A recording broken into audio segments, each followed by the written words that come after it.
ಆ ಶನಿದೇವ ಎಲ್ಲರೂ ನೋಡ್ತಾನೆ ಇರ್ತಾನೆ.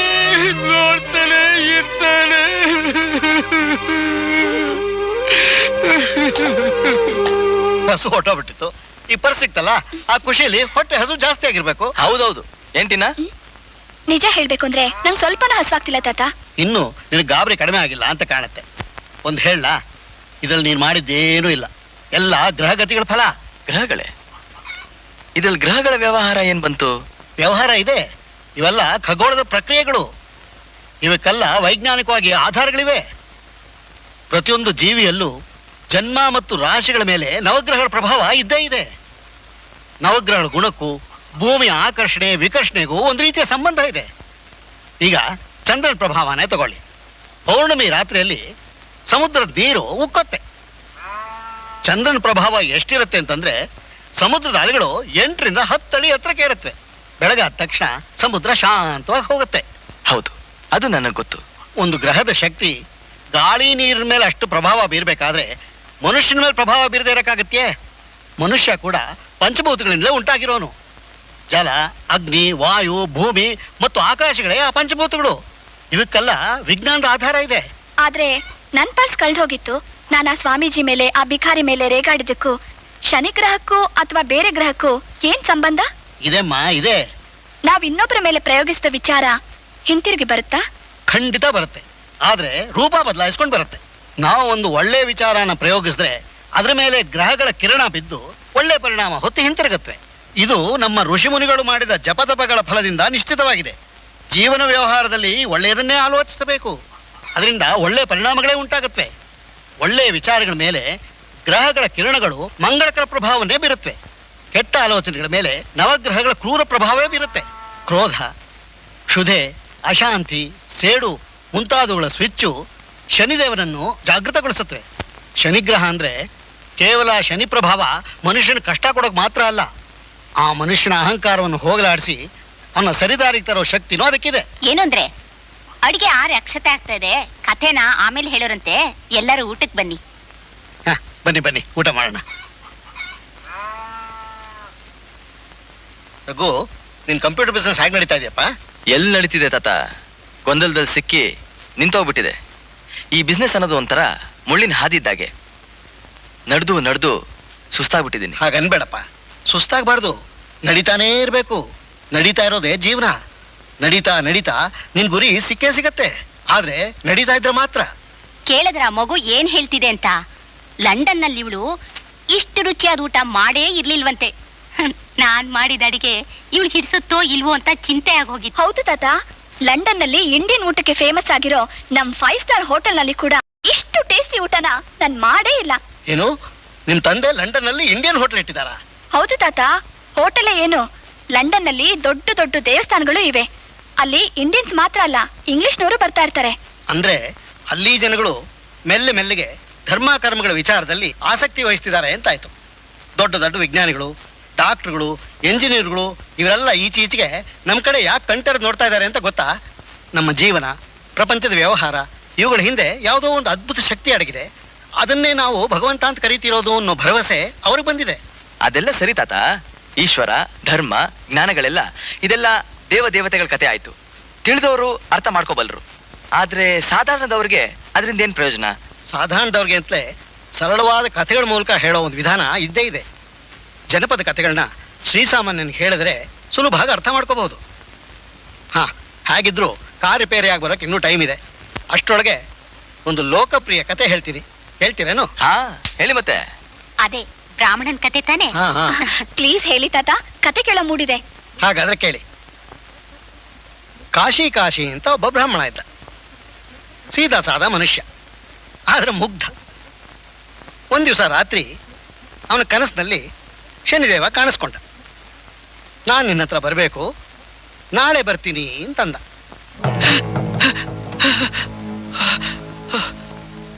ಏ ಪಾರ್ವತಿ, ಲೇ ಪಾರು, ಲೇ ಪಾರು, ಏನ್ ನಿಮ್ ಕಾಟ? ಲೇ ನಾನೊಂದು ಭಯಂಕರವಾದ ಕನಸು ಕಂಡೆ ಕಣೆ. ನಾನು ಒಂದ್ ಸೊಗಸಾದ್ ಕನಸು ಕಾಣ್ತಾ ಇದ್ದೆ, ಅನ್ಯಾಯವಾಗಿ ಬಿಸ್ಬಿಟ್ರಿ. ಹೌದಾ? ಎಂತ ಕನಸು? ಎಂತದ್ದ?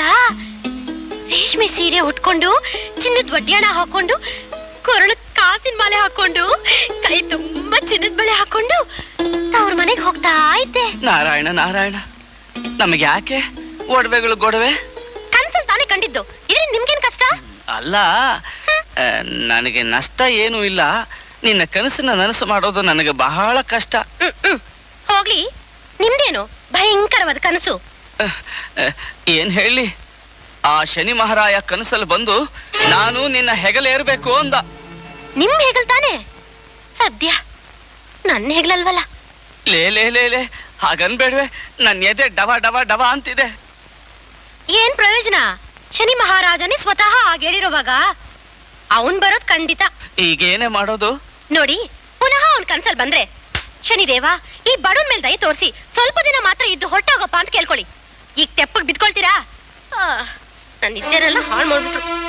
ಇವಳೇನೋ ಹೇಳ್ತಾಳೆ, ಕೇಳ್ಕೊಳ್ಳಿ ಅಂತ. ಆ ಸೂರ್ಯ ಪುತ್ರ ಈ ಕಾಶಿ ಮಾತನ್ನ ಕೇಳ್ಬೇಕಲ್ಲ. ಏನ್ ಮಾಡ್ತೀವ ಮಾಡಪ್ಪ. ನಾರಾಯಣ ನಾರಾಯಣ. ಅಯ್ಯೋ ಅಯ್ಯೋ, 7.5 ವರ್ಷ ಕಠಿಣ ಶಿಕ್ಷೆ ಒಬ್ಬ ಬಡ ಬ್ರಾಹ್ಮಣನಿಗೆ. ಸ್ವಾಮಿ, ಸ್ವಲ್ಪ ಸ್ವಲ್ಪ ಸಮಯ ಕಡಿಮೆ ಮಾಡಿಕೊಳ್ಳಿ. ಹೋಗಲಿ, 5 ವರ್ಷ ಬಂದಿರುತ್ತೇನೆ, ಆಯ್ತೆ? 5 ವರ್ಷ ನನ್ ಕೇಳಿ ತಡ್ಕೊಳಕ್ಕಾಗೋದಿಲ್ಲ. ಅಲ್ಲ, 5 ವರ್ಷ ಕಠಿಣ ಶಿಕ್ಷೆ ಅನುಭವಿಸುವಂತ ಅಪರಾಧ ನಾನು ಏನ್ ಮಾಡಿದ್ದೀನಿ? ಕೃಪೆ ಮಾಡು ಪ್ರಭು. ನಾನು ಬರದೇ ಇರಲು ಸಾಧ್ಯವೇ ಇಲ್ಲ. ಬನ್ನಿ ಬನ್ನಿ, ಅವಶ್ಯ ಬನ್ನಿ. ನಿಮ್ಮನ್ನು ಬರಬೇಡಿ ಎಂದು ನಾನೆಲ್ಲಿ ಹೇಳಿದೆ? ಆದರೆ ನನ್ನ ಮನೆ, ಮಠ, ಪತ್ನಿ, ಪರಿಸ್ಥಿತಿ ಇದೆಲ್ಲವನ್ನೂ ಪರಿಗಣಿಸಿ ಕೊಂಚದ್ರಲ್ಲಿ ಕೊಂಚ ಸಮಯ ಬಂದು ಹೋಗಿ. ನಿನ್ನ ಹೆಸರೇನಂದೆ? ಕಾಶಿ, ಈಗ ಚೌಕಾಶಿ. ಆಯಿತು, ನೀನೇ ಹೇಳು. ಎಷ್ಟು ಸಮಯ ನನ್ನ ಸಹವಾಸ ಅನುಭವಿಸಬಲ್ಲೆ? ಅಷ್ಟು ಸಮಯದಲ್ಲಿ ನಿನಗೆಷ್ಟು ಶಿಕ್ಷೆ ಕೊಡಬೇಕೋ ಅಷ್ಟು ಕೊಟ್ಟು ಹೋಗುತ್ತೇನೆ. ಈ 7.5 ಗಳಿಗೆ ಮಾತ್ರ ನೀನು ಕೊಡುವ ಶಿಕ್ಷೆಯನ್ನು ನಾನು ತಡೆದುಕೊಳ್ಳಬಲ್ಲೆ ಪ್ರಭು. 7.5 ಗಳಿಗೆ? ಹಾಗಾದರೆ ನಾಳೆಯೇ ಬಂದು ಕೊಡುತ್ತೇನೆ. ನಾಳೆನೇನೆ? ಬನ್ನಿ ಬನ್ನಿ, ಅವಶ್ಯ ಬನ್ನಿ. ನಿಮ್ಮ ಆಜ್ಞೆಯಂತೆಯೇ ಆಗಲಿ. ಜೈ ಶನಿದೇವ. ನಾರಾಯಣ ಕಾಪಾಡಪ್ಪ ಮಹಾತಂದೆ. ನೋಡಿ, ಇದ್ರಲ್ಲಿ ರೊಟ್ಟಿ, ಚಟ್ನಿ, ಬೆಲ್ಲ ಎಲ್ಲ ಇಟ್ಟಿದ್ದೀನಿ. ಹೊತ್ತಿಗೆ ಸರಿಯಾಗಿ ಊಟ ಮಾಡಿ. ಆಯ್ತು. ಆಮೇಲೆ ನಿನ್ನ ಬಳಿ 2 ನಾಣ್ಯ ಇದ್ರೆ ಕೊಡೆ. ಬರ್ತಾ ಸಂತೆಯಿಂದ ಏನಾದ್ರೂ ತರೋದಕ್ಕಾಗತ್ತೆ.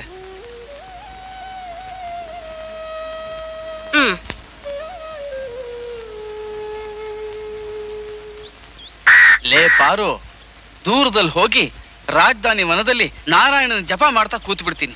ಆ ಶನಿದೇವ ಅಲ್ಲಿಗೆ ಹೇಗೆ ಬರ್ತಾನೆ ನೋಡ್ತೀನಿ. ಮಾತಾಡ್ಬೇಡ್ರಿ, ಕೇಳಿಸ್ಕೊಂಡ್ರೆ ಹಿಂದಿಂದನೇ ಬಂದ್ಬಿಡ್ತಾನೆ. ಸುಮ್ನಿರೆ, ನೀನು ಬೇರೆ ಹೆದರ್ಸ್ಬೇಡ. ನೋಡು, ಬಾಗಿಲು ಹಚ್ಕೋ, ಜೋಪಾನವಾಗಿರು. ಹೊತ್ತು ಬಿದ್ದ ತಕ್ಷಣ ಬಂದ್ಬಿಡ್ತೀನಿ. ಬರ್ಲಾ? ನಾರಾಯಣ ನಾರಾಯಣ ನಾರಾಯಣ.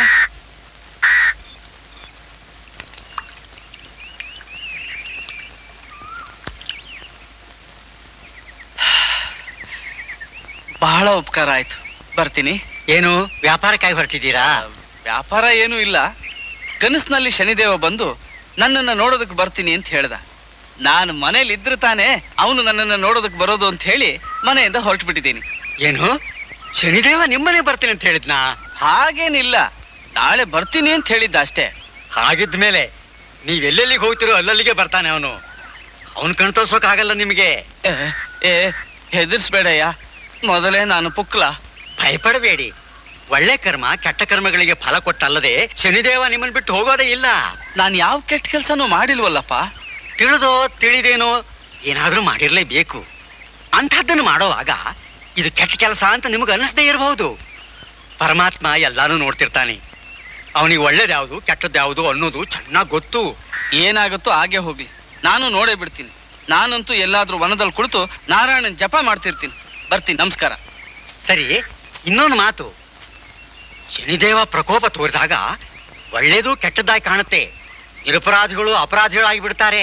ಹಾಗಂದ್ರೇನು? ಸಮಯ ಬಂದಾಗ ಎಲ್ಲ ನಿಮಗೆ ಗೊತ್ತಾಗುತ್ತೆ. ಓಂ ನಮೋ ನಾರಾಯಣಾಯ ನಮಃ. ಓಂ ನಮೋ ನಾರಾಯಣಾಯ ನಮಃ. ಓಂ ನಮೋ ನಾರಾಯಣಾಯ ನಮಃ. ಓಂ ನಮೋ ನಾರಾಯಣಾಯ ನಮಃ. ಓಂ ನಮೋ ನಾರಾಯಣಾಯ ನಮಃ. ಓಂ ನಮೋ ನಾರಾಯಣಾಯ ನಮಃ. ಓಂ ನಮೋ ನಾರಾಯಣಾಯ ನಮಃ. For more updates, like, comment, subscribe to our channel.